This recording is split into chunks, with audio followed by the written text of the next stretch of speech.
What if I told you you're only 6 months away from the life you've always dreamed of? The money, the body, the mindset, but only on one condition. You have to show up every day from here on out. Up until now, that's not a price you've been willing to pay. But the reality is, there are graveyards full of men that wish they could be in your spot 6 months to become the man you always knew you could be. Don't wait 10 years. Don't wait 10 minutes. Don't even wait 10 seconds. The time to start is now, 6 months away. Whenever you try to do something out of the ordinary, people will line up to tell you that you can't do it, why you can't do it, that you'll lose your time, you'll lose your money, that you will, in effect, die in the desert. Even people who should know better will try to discourage you. To achieve anything greater worthwhile, you must train yourself to rise above these people, ignoring them and pressing on towards your goal regardless. The thing about pain is, like, you feel it right now, it's temporary, man. But later in life, you don't remember the pain. You just remember, like, the glory and the good times, the exhilaration of pride and achievement, man. That outweighs all the pain and struggle, because if you push through the pain to achieve the pride, you forget about the pain was ever even there. But if you can't push through the pain and the pain stops you and breaks you down, well, then that pain is forever, because you never got pride to outbalance it. Life rewards action, not intelligence. Life rewards action, not intelligence. It took me a few years growing up to really learn this. I think my sense in school was I did quite well on exams just through intelligence without having to do a lot of work. And for me, when I was quite young, I valued intelligence over action. I think one of the dangers is smart people, that the smarter you are, the better your excuses.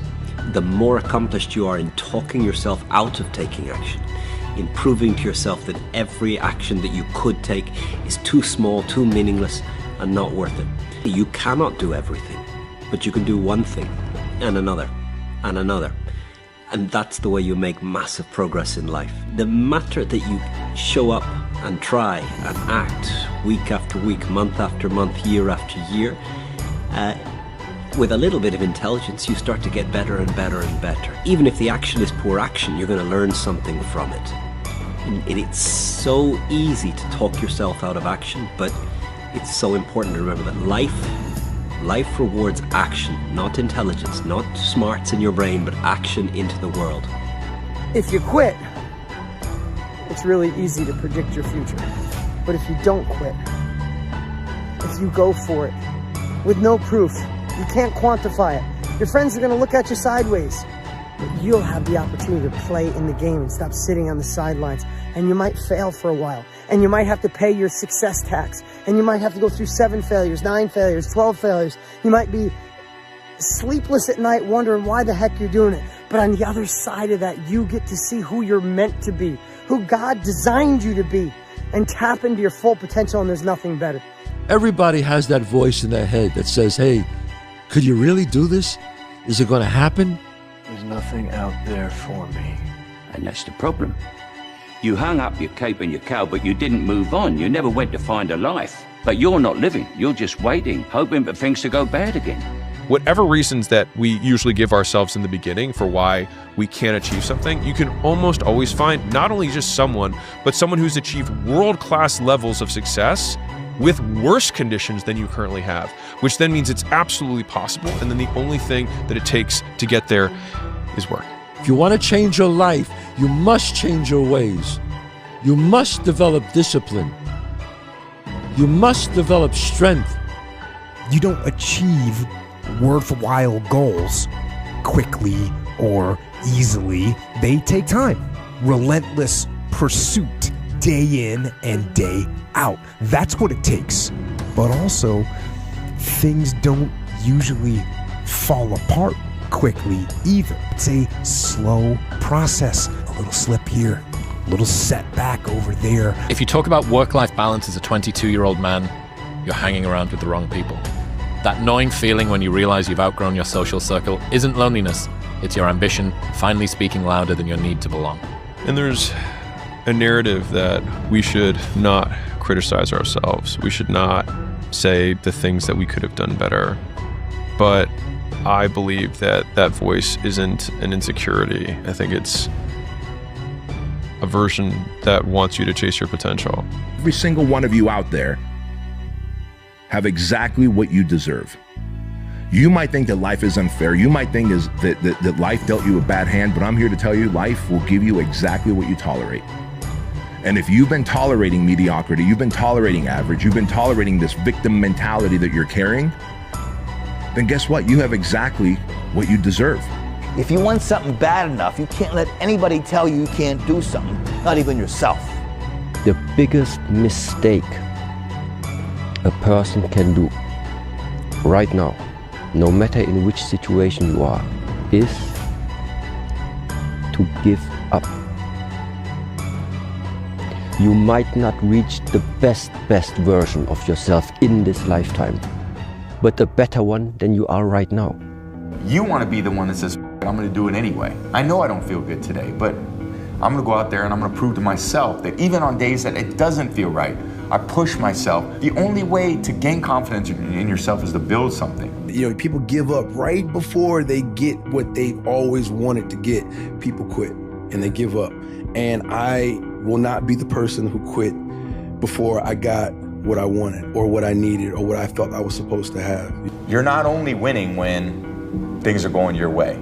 If you only did what you were supposed to do when you were motivated to do it, that's leaving it to chance. But if you're disciplined, you go do what you're supposed to do. That's the way it works. You can doubt the process, question your talent, be uncertain that you're making progress, disparage your accomplishments, permanently feel like you're not working hard enough no matter how hard you work, never give yourself a break, fail to fully feel gratitude, be terrified of never reaching your goals, and still end up in a place that your 20-year-old self could not imagine you'd ever get to. Self-belief is overrated. Generate evidence. If tomorrow wasn't promised, what would you give for today? We get one opportunity in life, one chance in life to do whatever you're gonna do, to lay your foundation, to make whatever mark you're gonna make, whatever legacy you're gonna leave your legacy. And it's found through effort. Wins and losses come a dime a dozen, but effort, nobody can judge effort. Know what your intent as the commander of your life. Know what your intent is, and then fight with everything you've got to win. Toughness is not about how many push-ups you can do or what you can bench press or how far you can run. Toughness is in the mind, and your body can be the most perfect, the most conditioned specimen, but if you don't have a tough mind, if you don't have a toughness of the mind, if you don't have a tough will, you're not tough. But I'm gonna try my best to stay consistent. Yes. Because I believe when I'm consistent, I can build on consistency, not just in my life, but in several areas and aspects of my life that are tied to different people. And so I believe in the power of consistency, not saying that one has to just stay going at whatever it is that they doing, because you might need a break and it's all good. But just speaking to me and my purpose and how I operate, I believe in staying consistent and sometimes just changing my aim and my focus and altering it on certain days when different situations and circumstances pop up. One day in the gym is basically imperceivable. 2 days in the gym, you don't recognize any change whatsoever. 100 days in the gym, and you're almost a new person. You only got one life, guys. Again, if you work it right, you only need one. The heaviest things in life aren't iron and gold, but unmade decisions. The reason you are stressed is that you have decisions to make and you're not making them. We're all writing a book. What's your book look like? What does your book look like? Like your life is a book. You got a bunch of chapters in your book, but when they close that book, how good was the book? If your definition of success is win or lose, giving everything you've got and growing or learning along the way, then you're setting yourself up for success. I really think the biggest cheat code in life is just going after it and not being concerned of whether or not you fail at one specific task. Instead, understanding the big picture, what your long-term goal is, and knowing if you keep driving forward and never quit, in the end you will succeed. It is so easy to beat people today. They are so soft. They have no work ethic. No one can stick with anything. Everyone's distracted. They're on social media. They're counting their notifications because they can't stick with shit. They can't say no. Your excuse is, well, destroy you and take everything that you ever wanted from you if you let them. Your biggest enemy is you. My whole book is about you battling yourself. People don't understand it's you against you. The only person that gets in your way is you. I had to invent a guy that can take any pain, any suffering, any kind of judgment. I had to build this callous mind, and I built it through suffering. If my life was a movie and someone were to watch it, I hope they'd be inspired to take risks, not just risks to achieve success, but embrace feeling, both pride and shame, fear and excitement. Personally, I want to experience as much life as possible, and that only happens when you embrace the highs and the lows. No one's gonna come to help me. No one's gonna come to help me. It's me against me, period. And so I had to man up, and I said, the first thing I gotta start doing is facing every fear I have, no matter what the it is, man. And these things would keep me up at night. No one, people who are hearing this shit, they will never really understand and grasp when you face these things and so many things, how they keep you up and haunt you at night. But if I'm feeling bad, that doesn't mean I'm doing bad. That doesn't mean I am bad. That doesn't mean that I can't still take some action. Because yeah, nothing changes and nothing changes, man. Yeah. I don't care how good you are in anything. You don't have discipline, you ain't nobody. Right. You're nothing without discipline. Because you give up under the slightest struggle without discipline. 100%. I mean, discipline is doing what you hate to do, but do it like you love it. Doing what you hate to do, but do it like you love it. Nothing's permanent. Nothing's permanent. That's why I'm always big on, you have to keep what you want to be in the front of your mind. Because you're going to always lose it within the suffering. Unchosen suffering is going to happen in life. Your parents are going to pass away, loved ones are going to die, your relationships are going to break down, your body is going to fail you, you're going to become ill or sick or destitute. Things are going to happen that you have no control over. And the only way that you can prepare yourself for unchosen suffering is with chosen suffering. Right. You can elect to put yourself into a position to become a stronger alloy of whatever the metal is that you're made of. And by purposefully choosing difficult things, you will armor yourself against that situation. It's still going to suck. Hard times create hard men. Hard men create soft times. Soft times create soft men. Soft men create hard times. We are now around soft men and hard times. We're in the time of toxic masculinity, right? Where you could be toxically male. The more you put into anything in life, the more you're going to get out. Now, for whatever reason, people understand this. And they understand that the more you put into building a business, the more you're going to get out of it. The more hours you spend working on anything, the more you are going to get out. This is probably one of the heaviest hammer blows, I think, for today, this next one. This is a real hammer blow. Anger tweeting? Great. No, it's not. It's an existential one. Oh, fun. You've already achieved goals you said would make you happy. You've already achieved goals you said would make you happy. Because if I just think, well, tomorrow I'm just going to coast and eat Twinkies and watch TV. Oh, hello, sadness, my old friend. Hello, depression. Because when you're not doing anything, you feel like shit. You're 300 pounds. Where's the motivation when you can't read and write? Where is it? So how did this happen? I just did. I just did. I said, maybe at the end of this journey, there'll be something there for me. If not, I can read. If not, I'm 185 pounds. There's no magic potion. There's no, oh, let me wake up and look at some shit. No, all those words are overused. You gotta be willing to do the work. You can speak about it all day. The easiest thing in the world to do is to complain, blame, and quit and settle. That's the easiest thing in the world to do. But it takes real work to deconstruct and to reconstruct the thought process and the mindset of an individual when they're trying to change something. That's why I always say to people, what's more important, what we acquire or who we become? You're a man. You are a man. Stand up and be a man.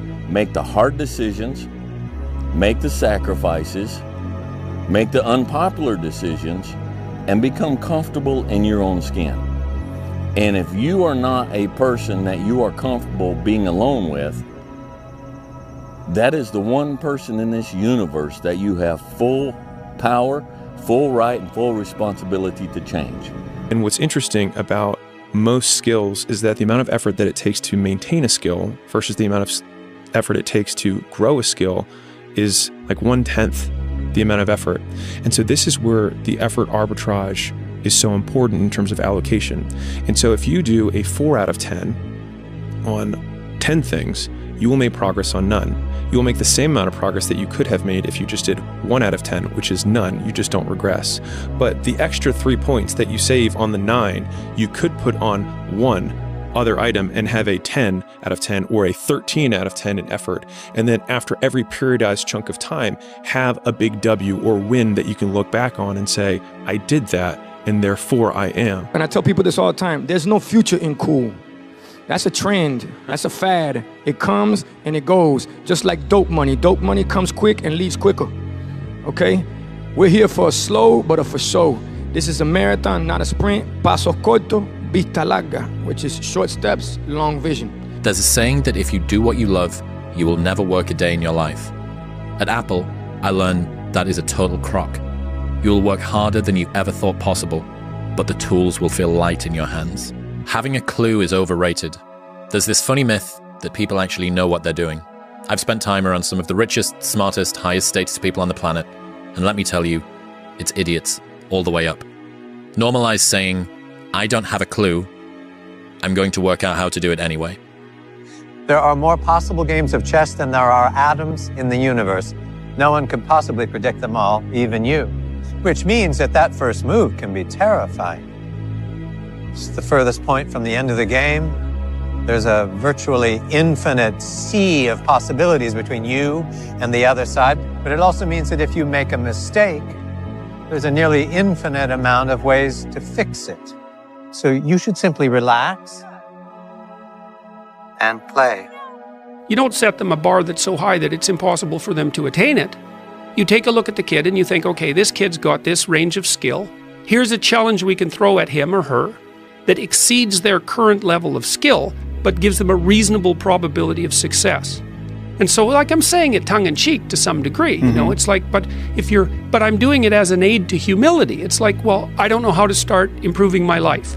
Someone might say that. And I would say, well, you're not aiming low enough. There's something you could do that you are regarding as trivial, that you could do, that you would do, that would result in an actual improvement. But it's not a big enough improvement for you, so you won't lower yourself enough to take the opportunity. Set out to do something, went through it, along the way, faced adversity, faced the pain, right in the eyes, kept going past it. Our lives, what we create, are made from the decisions we make on a moment-to-moment basis. Champions are never woken up and born into success. They're created, they're mature, they're struggled and weathered through that effort of hard work and dedication and sacrifice to achieve that championship status. It's these moments, these decisions we make on a daily basis. Do we get up early and go for a run? Do we hit the snooze button? Do we go that extra rep in the gym and our body's dying? Do we push past that? All these little things are the inches that add up to be the measure of difference between first place and forever forgotten. Second place. Huge margins. But if you look about your day and all these little moments of life, all these little opportunities are in your wheelhouse. You create them. And later in life, when you're crying because you came up short, stop being so selfish. Look back on your day. Examine it. Put it under a microscope. And have responsibility for your actions. Those inches you need to be number one then, which is now in the past, are around us every single day. It's not a bad break. It's not the ref making a bad call. It's that you get up that day and do those little tiny things, the little details, the little nuggets of life. That's what adds up to be the difference. And if you're going to sit here and complain why you came up short, without taking responsibility and looking at yourself internally first on all the opportunities you decide to pass on for comfort, then you're a shallow person, guys. But the magic you're looking for in life is in the work you're avoiding. There's something that you know you should be doing, whether it be working on yourself, losing weight, writing something, working on your career, The magic you're looking for in life is in the work you're avoiding. Come on, guys. Think about that. Everybody wants to be a star. Everybody wants success. Everybody wants to be have money. You know, it's you got to work at it. If you really want to be successful, you have to work at it. Nothing is achieved without some perspiration. Nothing. Anything that is worth anything, you have to work at. The magic you're looking for in life is in the work that you're avoiding. You know what to do. But it's hard sometimes. Look, do I know? I know. Sometimes I want to put on a Netflix, Hulu, Amazon, watch a great movie, go into my screening, watch something. And I go, oh God, I got to do this. But I go back and I start to write. And after about 10 minutes, the flow comes and I feel, wow, I feel great.